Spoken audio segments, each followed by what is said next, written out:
दोस्तों, रात के उस अंधेरे में सन्नाटा इतना गहरा होता था कि इंसान अपनी धड़कन की आवाज़ भी सुन लेता था। और फिर अचानक से एक कार का इंजन की आवाज़ आती है और दरवाज़ा खुलता है और कदमों की आहट से डर पैदा हो जाता है। वो डर था एक खौफ, एक नाम का, जिससे पूरे शहर में सन्नाटा छा जाता है। लोग अपनी खिड़कियां बंद कर लेते हैं, बत्तियां बुझा देते हैं, क्योंकि उन्हें पता है कि आज कोई ऐसा आदमी आने वाला है, अगर उसने जिसके बारे में सोच लिया, जिसके बारे में बात कर ली, तो उसका मरना तय है। उसकी नज़र जहाँ पड़ती है वहाँ ज़िंदगी का रास्ता रुक जाता था। पुलिस उसकी तलाश में थी, सरकार उसकी फाइलों में थी और अंडरवर्ल्ड उसके कदमों में था। कहते हैं कि उसके पास बंदूक से ज़्यादा खतरनाक एक चीज़ थी और वो था उसका दिमाग। उसके पास ऐसा दिमाग था जिसने जुर्म को अपना कारोबार बना लिया और कारोबार को खौफ। इलाहाबाद की उन गलियों से निकलता हुआ एक आम लड़का कैसे मुंबई का अंडरवर्ल्ड का इतना बड़ा डॉन बन गया, जिसने आने वाले समय में दाऊद इब्राहिम और बड़े बड़े गैंगस्टर को जिसने टक्कर दी और उनके साथ बाद में मिलकर उसने काम भी किया। ऐसी स्टोरी पूरे के पूरे सिस्टम के लिए एक चैलेंज बन गई थी। आज वही स्टोरी के बारे में हम बात कर रहे हैं कि कैसे एक नॉर्मल से परिवार का लड़का इतना बड़ा गैंगस्टर बन गया। आज मैं आपको एक ऐसी कहानी सुनाने जा रहा हूँ जैसे एक डॉन के बारे में है, जिसने अपनी हर जिंदगी के हर मोड़ पे मौत का सामना किया। एक ऐसा डॉन जो खुद को देशभक्त कहता था और जिसने गुलशन कुमार के हत्यारों को, जो कि दाऊद के कहने पे आए थे, उसके हत्यारे दिलशाद को नेपाल तक ढूंढ के मार डाला था। एक ऐसा गैंगस्टर, ऐसे डॉन के बारे में बताऊंगा जो जेल में बैठे बैठे पाकिस्तान में धमाके करवा रहा है। एक ऐसे गैंगस्टर के बारे में जिसने जेल में बैठे बैठे अपनी किताब लिखी, अधूरा सपना। और ऐसा गैंगस्टर जो 25-25 करोड़ की फिरौती मांगता था। एक ऐसा गैंगस्टर जिसको फिल्मों का इतना शौक है कि वो जेल में बैठी हुई जितनी भी इनकम कमा रहा है, जितना भी सुपारी किलिंग से जो भी गलत काम करके वो पैसा वहाँ से अंदर से कर रहा है, वो अभी बता रहे हैं कि वो मूवीज़ में प्रोजेक्ट में लगा रहा है उन मूवीज़ में। और उसकी इच्छा है कि जब मैं बाहर आऊँ जेल से तो मेरी लाइफ पे एक मूवी बने और मैं उसमें हीरो बनूँ। तो उसके लिए अभी से वो इन्वेस्टमेंट कर रहा है। जी हाँ दोस्तों, आप बिल्कुल सही समझे हैं। मैं बात कर रहा हूँ आज बबलू श्रीवास्तव की, जिसका असली नाम है ओम प्रकाश श्रीवास्तव। तो चलिए आज हम बात करेंगे बबलू श्रीवास्तव डॉन के बारे में। कैसे ये गैंगस्टर बना, कैसे ये डॉन बना, कैसे इसकी इनिशियल लाइफ थी, कैसे क्राइम की दुनिया में आया और कैसे इसने क्राइम्स करे और कैसे अब ग्रूम हुआ और कैसे इसने इधर उधर ये अलग अलग कंट्रीज़ में शिफ्ट हुआ और कैसे अपराध से इसका राजनीति से कनेक्शन बना और लास्ट में इसी राजनीति से बाद में जुड़ने के बाद में इतनी सारी कंट्रीज़ में भागने के बाद आखिरकार मॉरिशस से पकड़ा गया और पुलिस वालों को जिसे इंडिया लेके आए, तो अभी जेल में बंद है। तो इसी की स्टोरी के बारे में बात करते हैं। चलिए दोस्तों स्टार्ट करते हैं। तो अगर हम बात करें बबलू श्रीवास्तव की, तो बात है 14 अक्टूबर 1962 की। उत्तर प्रदेश में एक जिला गाजीपुर, यहाँ पर एक बच्चा पैदा होता है। पढ़ाई में इतना तेज़ था कि मास्टर जी उसके सवाल उसे जब करते थे उससे पहले ही जवाब देता था। सब टीचर उससे हैरान थे कि इतना होनहार बच्चा कहाँ से मिल गया। ये बच्चा जरूर बड़ा होकर कुछ ना कुछ बड़ा करेगा, या तो एक आईपीएस बनेगा या देश के लिए कुछ ना कुछ बड़ा काम करेगा। यहाँ क्योंकि इसको आईपीएस सर्विस से इसलिए जोड़ते थे क्योंकि इसके फादर जो थे खुद यूपी पुलिस में थे, वो सब इंस्पेक्टर थे। घर में बहुत अनुशासन रहता था और सादगी बहुत थी इनके फैमिली में। लेकिन इसके बच्चे के सपने बहुत बड़े थे, लेकिन किस्मत ने शायद इसके लिए कुछ और लिख दिया था। अब इनिशियली इसकी लाइफ में क्राइम का मोड़ कहाँ से आता है, जब ये बड़ा होता है तो लखनऊ कॉलेज में ये एडमिशन लेता है और वहाँ से क्राइम की दुनिया में एंट्री कर देता है। लखनऊ कॉलेज में एक रैगिंग का मामला बनता है। वहाँ पे जब रैगिंग होती है तो वहाँ पे कोई रैगिंग के दौरान कोई गोली मार देता है तो कोई चाकू निकाल लेता है और चाकू जिसको मारते हैं उसको गलत लग जाता है, उसकी डेथ हो जाती है। लेकिन इस सब में एक बच्चे के ऊपर इल्ज़ाम आया था जिसने सब कुछ किया नहीं था। वो नाम था ओम प्रकाश श्रीवास्तव उर्फ बबलू श्रीवास्तव का। पुलिस ने भी उसे बिना पूछे समझे उठा लिया और यहीं से वो क्राइम की दुनिया में एंट्री कर लेता है, जहाँ से वो एक एक शरीफ बच्चा, क्राइम नंबर उसको मिल चुका था नंबर 1। जब बबलू जेल से बाहर आया तो उसके लिए सारे समाज के दरवाजे बंद हो चुके थे। कोई उसको नौकरी नहीं दे रहा था, कोई उसको सम्मान नहीं दे रहा था। इवन उसकी फैमिली से उसके लोग भी उससे दूर हटने लगे थे। एक दिन बबलू का नाम किसी चोरी के बाइक स्कूटी चोरी के केस में आ जाता है। तो माँ उसको पूछती है कि बेटा तूने चोरी क्यों की। तो बेटा कहता है मैंने माँ की कसम खा कहता है कि मैंने कुछ नहीं किया। लेकिन पुलिस वाले उसको पकड़ के ले जाने लगते हैं। तो उसी समय वहाँ का एक लोकल जो लीडर था वहाँ का, काफ़ी बाहुबली था, राम गोपाल मिश्रा। इसके बारे में इसने सुना था बबलू के बारे में, कैसा ये दबंग बच्चा है, आगे चल के कैसे कर सकता है। तो ये आता है, उसको कहता है, इसकी मदर कहता है कि तुम एक काम करो, इस बच्चे को मेरे हवाले कर दो और आज से ही मेरा बेटा हुआ। तो माँ को लगता है कि ये इतने बड़े नेता इसके कह रहे हैं तो अब से ही सुरक्षित हो गया। तो माँ पुलिस वाले से बचाने के लिए बबलू को उनके हवाले कर देता है। भले उस दिन बबलू पुलिस वालों से बच जाता है, लेकिन अब ये माफिया की दुनिया में आ चुका था। अब ये माफिया के हवाले हो चुका था। माँ को नहीं पता चला था कि अब बबलू इतनी बड़ी क्राइम की दुनिया में आने वाला है। अब यहीं से राम गोपाल इसका यूज करना शुरू करता है और राम गोपाल इससे डकैती, फिरौती, वसूली सब तरह के काम करवाता है। अब इसी दौरान में जो राम गोपाल था, राम गोपाल की दुश्मनी एक गैंग मेंबर से थी। उसका नाम था अरुण शंकर उर्फ अन्ना। और यहीं से जो अन्ना है, जो सीतापुर का दूसरा बाहुबली था, इसके साथ इनका गैंगवार शुरू हो जाता है। दोनों के बीच में आग लग जाती है और गोलियां चलती हैं, लोग मरते हैं, कभी समझौते होते हैं तो कभी समझौते टूटते हैं। अब 1988 की बात होती है, बबलू ने अन्ना के काफिले पे हमला कर दिया और इसी में अन्ना का ड्राइवर मारा गया। साथ में बबलू को जो साथी था उसको भी अन्ना के लोगों ने मार दिया था। अब अन्ना और बबलू के पीछे पुलिस बुरी तरह लग चुकी थी। बबलू भाग निकला नेपाल। नेपाल में जाने के बाद इसकी मुलाकात दुबई में, नेपाल से आगे जाता है दुबई, वहाँ से रास्ते होते यहाँ नेपाल में इसको एक इंसान मिलता है, मिर्जा दिलशाद बेग, और एक नेता और एक अंडरवर्ल्ड का लिंक। वहीं से इसे दुबई ले जाते हैं और जहाँ इसकी मुलाकात होती है दाऊद इब्राहिम से। अब ये अंतर्राष्ट्रीय लेवल पे जो इसकी एंट्री हो जाती है, जो बड़े बड़े क्राइम होते हैं उसमें इसकी एंट्री हो जाती है। बबलू के दिमाग में अब सिर्फ एक ही चीज़ थी कि मुझे अमीर बनना और कैसे ही बनना है, उसके लिए चाहे मुझे कुछ भी करना पड़े। इसने इसके लिए सबसे आसान तरीका अपनाया वसूली का, जो सुपारी का और वसूली करने का। अब इसने बड़े बड़े जो बिजनेसमैन थे उनको फ़ोन करना शुरू कर दिया। किसी से 1 करोड़ की फिरौती, किसी से 5 करोड़ और 25 करोड़ तक की फिरौती मांगी। जब भी इसने फिरौती मांगी तो उसको फिरौती मिलती गई। उसका डिमांड इतनी ज़्यादा होगी, इसने एक व्यापारी से 25 करोड़ तक की फिरौती मांग ली थी। इवन ये इतना डरता नहीं था, इसके अंदर खौफ नहीं था। इसको लगता था कि अगर मेरे को किसी ने सुपारी दी तो उसको तुरंत मार देता था ये। 1993 में एक मुंबई का एक हीरा कारोबारी था, उसने इसके सुपारी देने से मना कर दिया तो इसने इसका अपहरण कर लिया। और साथ में इसने 2 डायमंड के जो व्यापारी थे उसके साथ उनका भी अपहरण कर लिया और बदले में 25 करोड़ रुपए इसने फिरौती मांगी थी। उसके बाद ये बहुत लाइमलाइट में आ गया था। 1994 में इसने क्या करा कि अपना काम फैलाना शुरू कर दिया। इसको लगा कि इसमें तो बहुत पैसा है। इसने बड़े बड़े जो बिजनेसमैन थे जो ग्रूम कर रहे थे और बड़े बड़े जो इंडस्ट्रियलिस्ट थे उनकी लिस्ट बनानी शुरू कर दी और अलग अलग शहरों में इसने 100 से ज़्यादा लोगों की जो लिस्ट बना ली। उसके बाद इसने जो बड़े बड़े जितने बिजनेसमैन थे जो उसकी लिस्ट में आए, वो डॉक्टर्स थे, सीए थे, जिनके पास बहुत पैसा था, उसको इन्होंने लाइन से किडनैप करना शुरू कर दिया। उसके बाद इसका नाम बड़े लेवल पर उछल पड़ा। 1995 में इसने किडनैपिंग का अपना रैकेट इतना ज़्यादा बढ़ा लिया कि यूपी, बिहार, महाराष्ट्र, यहाँ तक कि इवन बाहर की कंट्रीज से भी ये अपना सब कुछ ऑपरेट करने लगा। और यहाँ पे अपना एक अलग अलग अपना किडनैपिंग एक रैकेट चला लिया, अपना एक अलग इसने मॉडल चल पड़ा। उसको बोलते थे बबलू मॉडल। ये बिल्कुल उसमें जो हाई क्वालिटी के जो हथियार यूज करता था, एक पेमेंट लेने के लिए एक हवाला रैकेट का एक बड़ा इसने रैकेट जो पेमेंट सिस्टम बना रखा था, वो अपने आप में सबसे यूनिक था। अब अगर हम बात करें कि बबलू के जीवन में इसने गैंगवार का भी सामना किया, तो बबलू के जीवन में बहुत सारे गैंगवार भी आए जिनसे उसको फेस ऑफ करना पड़ा इसे। 1996 में इस 1986 में फिरौती और डकैती के केस में रामगोपाल मिश्रा गैंग था। इसके कहने पे बबलू किसी को अपहरण कर लेता है, उसकी फिरौती ले लेता है। यहीं से इसकी जो मैंने आपको बताई थी कि यहीं से इसका गैंगवार शुरू होता है। और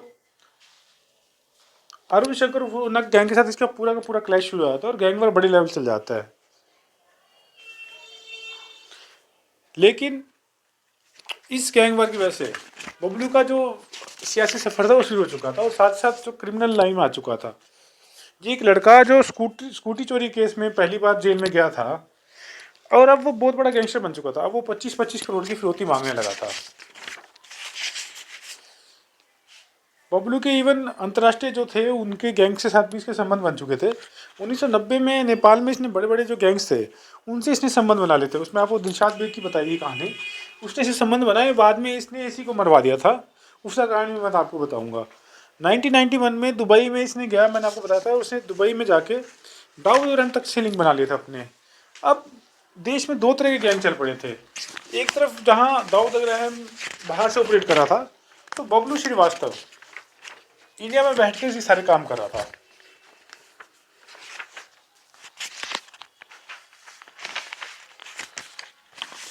अब बबलू की एंट्री पूरी इंटरनेट से क्राइम में हो चुकी थी।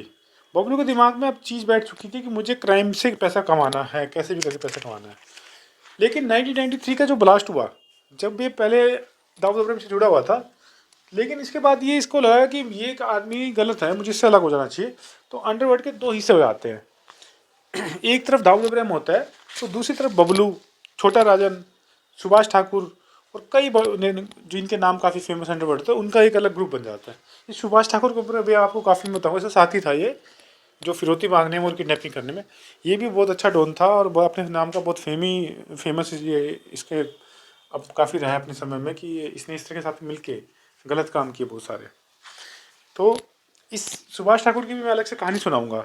लेकिन अब बबलू जो है अपनी देशभक्त वाली इमेज बनाने में लगा हुआ था, इसलिए बबलू ने अब दाऊद का साथ छोड़ दिया और अपना खुद सा गैंग ऑपरेट करने लगा। 24 मार्च 1993 को मुंबई के एक कस्टम कलेक्टर थे ललित अरोड़ा, इनका मर्डर हो जाता है।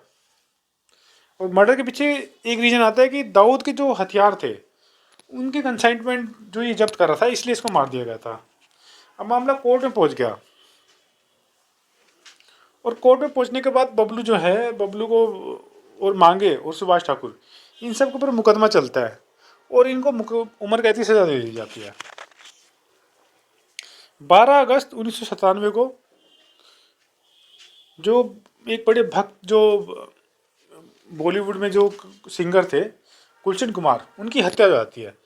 तो उनको 19 गोलियां मारी जाती बताते हैं। तो रिपोर्ट में कहा गया कि दाऊद के लोगों ने उससे 10 करोड़ की फिरौती मांगी थी, लेकिन बबलू ने दाऊद को मना कर दिया था कि ये आदमी देशभक्त है, ये आदमी बहुत भक्ति करने वाला है भगवान की, इसको मत मारो। पर दाऊद का जो एक गुर्गा था मिर्जा दिलशाद बेग, जो मैंने आपको बताया था कि इसको नेपाल में मिला था, इसने गुलशन कुमार जी की हत्या कर दी। और हत्या में जब शामिल हो गया तो इसने उसी दिन तय कर लिया बबलू ने कि मैं इसको छोड़ूंगा नहीं।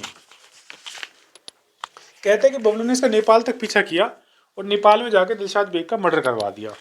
यहीं से इसकी एक देशभक्त वाली इमेज बनने लगी कि बबलू एक अलग से हिंदूवादी एक डॉन बनने लग गया। उसके बाद भी फिर से विदेश भाग जाता है और 1995 में मॉरिशस से इसको बबलू को जो है गिरफ्तार कर लेते हैं। यहाँ से इसको जेल में ट्रांसफ़र किया जाता है। 1999 में 1999 में बरेली जो सेंट्रल जेल है वहाँ पे पहुँच जाता है। तब से ये अब तक वहीं पे है। कहते हैं कि वो बाहर आ सकता है, लेकिन बाहर नहीं आया। उसको डर ये था कि मैं अगर बाहर आ गया तो दाऊद इब्राहिम और बहुत सारे जो गैंग्स हैं, जिसको इसने अरुण का भी मैंने गैंग बताया था जिससे इसका गैंगवार चला, अगर ये बाहर आया तो इसे मरवा देंगे। अब बबलू को किताबें लिखने का बड़ा शौक था, बड़ा उसको उसके अंदर जो एक कलाकार की जो एक अंदर आत्मा है वो उसके अंदर जाग जाती है। तो बैठे बैठे जेल के अंदर किताब लिखता है, अधूरा ख्वाब। उसने कहा कि अगर मैं जेल से बाहर आया तो जब बाहर आने के बाद मैं फिल्मों की दुनिया में आना चाहूँगा। मैं चाहूँगा कि मेरे लाइफ को, मेरी लाइफ में इतने उतार चढ़ाव आए हैं, मेरी लाइफ के ऊपर एक फ़िल्म बने और मैं उसी फिल्म में अपना लीड रोल करूँ। इवन ये कहते हैं कि उसने जेल में बैठे बैठे बहुत सारे पैसे कमाए हैं, जो सुपारी से, किडनैपिंग से और गलत कामों से। वो पैसे भी मूवीज में इन्वेस्टमेंट करता रहता है। उसको लगता है कि मैं कभी ना कभी बाहर आऊँगा और मेरे ऊपर मूवी बनेगी तो मैं पैसा उस मूवी में लगाऊंगा, सारा का सारा ये जो पैसा इनसे प्रॉफिट कमाऊंगा। इसके बाद एक बड़ा सनसनीखेज एक रिपोर्ट आती है जो 29 जून 2021 की थी। लाहौर में एक धमाका होता है और मीडिया रिपोर्ट में कहा जाता है कि ये जो ब्लास्ट करवाने वाला है ये और कोई नहीं, भारत का अंडरवर्ल्ड डॉन बबलू श्रीवास्तव है। सब लोग हैरान रह जाते हैं क्योंकि वो आदमी तो 1999 से लेकर अब तक जेल में बंद था। या तो कोई आदमी उसके नाम का इस्तेमाल करता, लेकिन ये कहा जाता है कि बबलू श्रीवास्तव ही वो इंसान था जिसने बैठे बैठे वहाँ पाकिस्तान में ब्लास्ट करा दिए। तो आप सोच लीजिए कितना पावरफुल ये इंसान है जो जेल में बैठे बैठे इस तरह से ब्लास्ट करवा रहा है। अभी ये बात तो पहली बनी है कि आखिर सब ब्लास्ट के पीछे कौन था, लेकिन बबलू श्रीवास्तव की इमेज एक बहुत बड़े बाहुबली और बड़े डोर के तौर पर निकल के सामने इसके बाद आई। अब अगर हम बात करें कि बबलू श्रीवास्तव किस तरह के टोटल कितने केस थे, तो इस पे जो अनुमान लगाता है टोटल 60 से ज़्यादा केसेस है। उसमें इसके ऊपर 3 से ज़्यादा केसेस, जिनमें एक इसमें इसको हत्या के केस है, इसके ऊपर अपहरण के भी केस हैं बहुत सारे। तो एक केस में इसको उम्र कैद हो चुकी है जो ललित अरोड़ा का था। बाकी सब में इसके खिलाफ गवाहों ने डर के मारे गवाही नहीं दी, तो इसलिए वो सजा से बच गया। 20 के ऊपर आप बताते हैं कि 20 से ऊपर इसके ऊपर फिरौती के और अपहरण के केस हैं। डकैती और वसूली के 10 केस हैं। हथियार, फर्जी पासपोर्ट के इसके ऊपर करीब 20 से ज़्यादा केस हैं। आप सोच लीजिए कि इस तरह का क्रिमिनल जिसके ऊपर 60 से ज़्यादा केस है कितना ज़्यादा खूंखार हो सकता है। बबलू श्रीवास्तव जो है किडनैपिंग का मास्टरमाइंड है। इंडिया में जो किडनैपिंग का कल्चर शुरू हुआ, वो बताते हैं कि बबलू श्रीवास्तव का उसका बहुत बड़ा रोल था उसके अंदर। चाहे ये बहुत अच्छी किताबें लिखता है, बहुत युवाओं को आज भी कहता है कि युवाओं से अपराध के बचने की बोलता है अपनी किताबों में, लेकिन वास्तव में जो इसकी ज़िंदगी है वो एक ऐसे मोड़ पे खड़ी है जहाँ पे ये अंदर से भी क्राइम ऑपरेट कर रहा है। तो अभी भी इसकी इंटेंशन जो है इस डॉन के अंदर कोई ज़्यादा सुधार नहीं आ रहा। ऐसा लग रहा है कि बाहर बस ये लाइमलाइट में आने के लिए सिर्फ इस तरह की बातें करता है कि आपको क्राइम की दुनिया में आना चाहिए, लेकिन अंदर ही अंदर अब भी क्राइम से जुड़ा हुआ है। अब मैं अगर बात करूँ कि बबलू श्रीवास्तव की लाइफ में जो मेन जो किरदार थे जिन्होंने उसकी लाइफ चेंज करी, तो उसमें एक नाम था राम गोपाल मिश्रा जो उसका गॉड फादर था, वही इसको अपराध की दुनिया में लेकर आया। दूसरा था अरुण शंकर जिसने इसे गैंगवार जिसने करना सिखाया और गैंगवार की दुनिया में ले आया। तीसरा था मिर्जा दिशाद बेग जिसकी वजह से इसके अंतर्राष्ट्रीय जो नेटवर्क बने और बाद में इसने हत्या करवा दी। दाऊद इब्राहिम था जिसको शुरू में इसके संपर्क में आया और बाद में इसी का नाम यूज करके ये इसी के खिलाफ इसने इंडिया में मुहिम छेड़ दी। सुभाष ठाकुर जो इसका एक बड़ा अपराध का जो इसका रैकेट था, जो अपहरण का रैकेट था, वो सुभाष ठाकुर ही संभालता था। इसके बारे में एक अलग स्टोरी बनाएंगे हम। मांगे उर्फ मंजीत सिंह बबलू का एक करीबी एक शार्प शूटर था जिसको जो इसके कहने पे किसी को भी मारता था। वो बबलू का बहुत करीबी आदमी था। छोटा राजन जो दाऊद के साथ इसके लिंक बने हुए थे।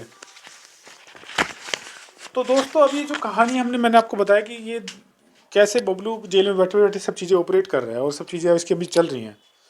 तो अब इन सब चीज़ों से हमें पता क्या चलता है कि ये आखिर डॉन है कि एक हीरो है, एक कलाकार है या एक लेखक है। बबलू की जो डॉन वाली इमेज के साथ दो अलग अलग चेहरे निकल के आते हैं। एक तरफ तो बबलू श्रीवास्तव है जहाँ उसकी अपराधी वाली इमेज है, तो दूसरी तरफ एक लेखक वाली इमेज है। एक तरफ वहाँ वो किडनैपर है तो दूसरी तरफ एक अच्छा एक योजना बनाने वाला है कि कैसे क्या किस चीज़ को क्या करना है। एक तरफ वो डर का नाम है तो एक तरफ उसके लिए सम्मान भी जागता है कि वो जेल में रह के इस तरह से चीज़ें अपनी मैनेज कर रहा है कि बुक्स भी लिख रहा है और युवाओं को भी इंस्पायर कर रहा है कि आप क्राइम दुनिया में ना हो। और साथ ही साथ वो देश के लिए और चीज़ों के लिए सोचता है कि उसने गुलशन कुमार जैसे व्यक्ति के मर्डर करवाने से मना कर दिया, दाऊद तक को चैलेंज कर दिया, इतने बड़े आदमी से उसने पंगा ले लिया। और इवन उसने बताते हैं कि गुलशन कुमार की हत्या में जो शामिल था दिशाद, उसका भी उसने मर्डर करवा दिया। भले ही वो गलत लाइन पे चल के उसने गलत तरीके से हेल्प करा, लेकिन कहीं ना कहीं उसके अंदर एक अच्छा इंसान कहीं ना कहीं बैठा हुआ से पता चलता है। कहते हैं इसका मुख्तार अंसारी के साथ भी बहुत बड़ा झगड़ा हो गया था। तो मुख्तार अंसारी से को लगा कि हल्का आदमी है, लेकिन जब उससे पंगा पड़ा तो मुख्तार अंसारी समझ गया। उसके बाद उसने इससे पंगा लेना बंद कर दिया और वो उसने हाथ जोड़ लिया। उसने कह दिया कि ये तो बहुत पावरफुल आदमी है, किसी को भी मार सकता है। तो सोचे जो आदमी मतलब मुख्तार अंसारी जैसा जो इतना बाहुबली आदमी था और जिसने इतने सारे मर्डर और क्राइम करवा रखे थे, उससे भी इंसान डरा, तो किस तरह का ये इंसान हो सकता है। तो दोस्तों आज की कहानी से, ये सब कहानी मैंने आपको सुनाई, इससे क्या सीख मिलती है हमें। एक तो हमें कहानी बबलू श्रीवास्तव की कहानी हमें सिखाती है कि अपराध जो दुनिया है अपराध की, इसमें आना तो आसान है लेकिन इसे बाहर एग्जिट कर पाना बहुत मुश्किल है। एक गलत फैसला आपकी पूरी ज़िंदगी बदल देता है। आपके पास बुद्धि है, टैलेंट है, आप मेहनत करने वाले हो, जैसे बबलू श्रीवास्तव था, बहुत ही होनहार बच्चा था, लेकिन एक बार आप गलत लाइन पे चले तो आप अपराधी दुनिया में घुस गए। उसके बाद वो कभी एग्जिट कर ही नहीं पाया वहाँ से। ये बच्चा अगर अच्छे से पढ़ता लिखता तो बहुत आगे बढ़ता और देश का नाम भी रोशन करता। लेकिन ये बच्चा गलत एंट्री में करने के बाद इसने अपनी जवानी के टाइम में आज तक ये क्राइम की दुनिया से जुड़ा हुआ है। तो दोस्तों, हर इंसान के दो चेहरे होते हैं, एक जो दुनिया देखती है और एक जो दुनिया नहीं देख पाती।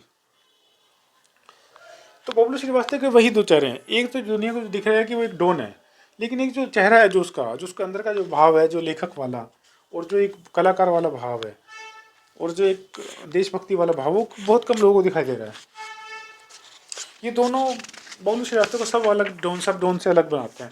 उसने अपना कुछ आइडियल्स बना रखे हैं कि मेरे को ये चीज़ें फॉलो करनी है, ये चीज़ें नहीं करनी।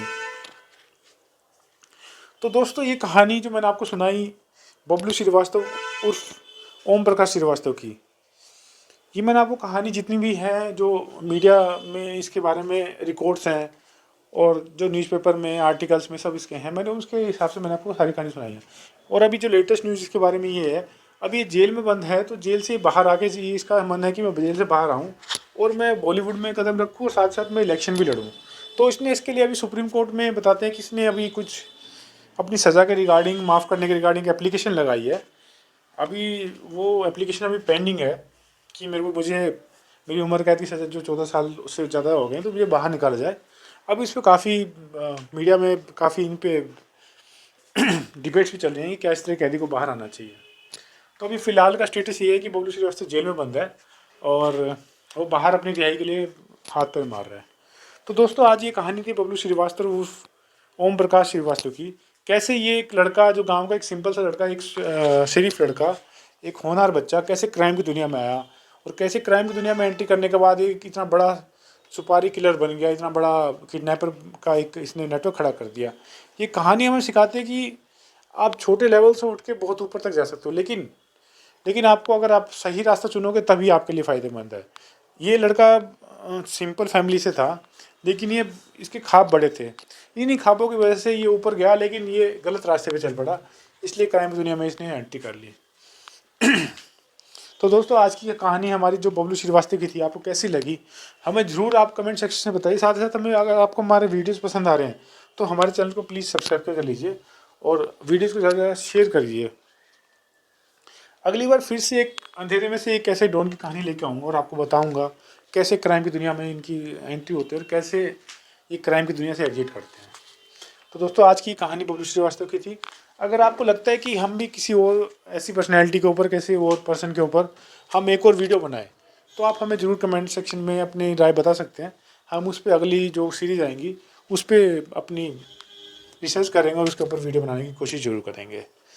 दोस्तों, तो हमारा वही चलते बात करूँगा कि हमारा इन वीडियोज़ को बनाने का पर्पज़ कहीं भी किसी की भावनाओं को आहत करना या समाज में क्राइम को इंस्टिगेट करना या बढ़ावा देना नहीं है।